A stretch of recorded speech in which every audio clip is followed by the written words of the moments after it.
السلام عليكم ورحمة الله وبركاته. أهلا بكم في قناة حسين جيمرز. النهاردة معانا طريقة تحميل وطريقة تفعيل وتشغيل أقوى هاكر للعبة ببجي موبايل. الهاكر اللي معانا ده يشتغل على موبايل حضرتك بدون أي مشاكل، بدون روت، وكمان بدون باند نهائي، وكمان بالتحديث الجديد اللي هو 1.1.0 السيزون 16. فطبعا أصدقائي، علشان تعرف ازاي تحمل هاكر وكمان ازاي تشغل هاكر، فتابع الفيديو للنهاية من البداية للنهاية علشان تعرف كل شيء بالتفاصيل.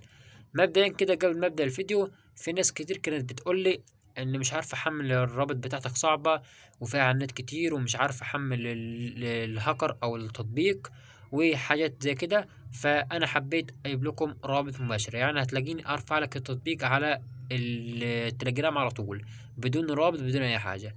فعلشان انا اعمل الخدمة دي، طبعا انا كنت شغال في موقع اختصار رابط بكسب منه فلوس وكده، تمام. فعلشان انا اعمل لك الخدمة دي وما اكسبش من الموقع فلوس واحط لك الرابط مباشرة بدون اي مشاكل، فطلب بس بسيط مني ليكم: وصلوا الفيديو دوت الى 200 لايك. كل واحد، اي واحد دلوقتي بيشوف الفيديو يعمل شير في كل مكان، علشان لو الفيديو دوت ما وصلش ل 200 لايك او للحاجة اللي انا عايزها، فخلاص هرجع تاني للرابط المختصرة.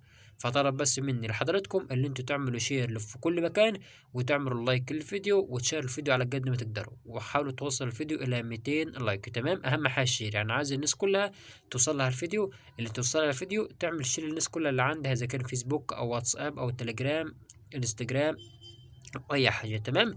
فبس يا شباب، انا حبيت اقول كده في البدايه كده علشان الناس اللي مش بتعرف تتخطى اعلانات. فان شاء الله هنبدا من النهارده، مش هحط لك رابط خالص ولا احط لك اي حاجه، هتلاقي الرابط مباشر على قناه التليجرام وبس كده. بس عاوز بس دعم منكم في الفتره دي، عاوز شير وكده، تمام. فبس دي كانت المقدمه، اتمنى بس ما تكونش طولت او ما كنتش طولت عليكم في المقدمه. دلوقتي انت كل ما عليك اللي انت تضغط الرابط اللي انا هسيبه لك في الديسكربشن او الوصف، هتلاقي رابطين، تمام. مش هتلاقي رابطين، هتلاقي التطبيق ده، تمام، اللي هو الهاكر، وكمان هتلاقي الناسخ. هتحمله بدون اي مشاكل، هتضغط عليك كده كده بس تتحمل، بعد كده تضغط على النسخ وتحمل بدون اي مشاكل، من غير رابط، من غير اي حاجه. بعد ما تحمل النسخ، وكمان النسخ ده لازم تحمله لان النسخ ده بيشتغل على جميع الاصدارات وجميع الهواتف، وكمان مش بيمنع الباند، تمام، بيمنع الباند الطرف الثالث. علشان كده بقول لك لازم تحمل النسخ ده. بعد ما تحمل الناسخ وكمان تحمل تطبيق الهاكر، فكل ما عليك اللي انت تبدا تثبت تطبيق الهاكر، وكمان هتبدا تثبت النسخ.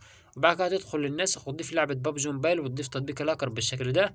وبعد ما نضيف لعبه ببجي موبايل ونضيف تطبيق الهاكر، كل ما علينا اللي احنا نفتح لعبه ببجي موبايل بالشكل ده.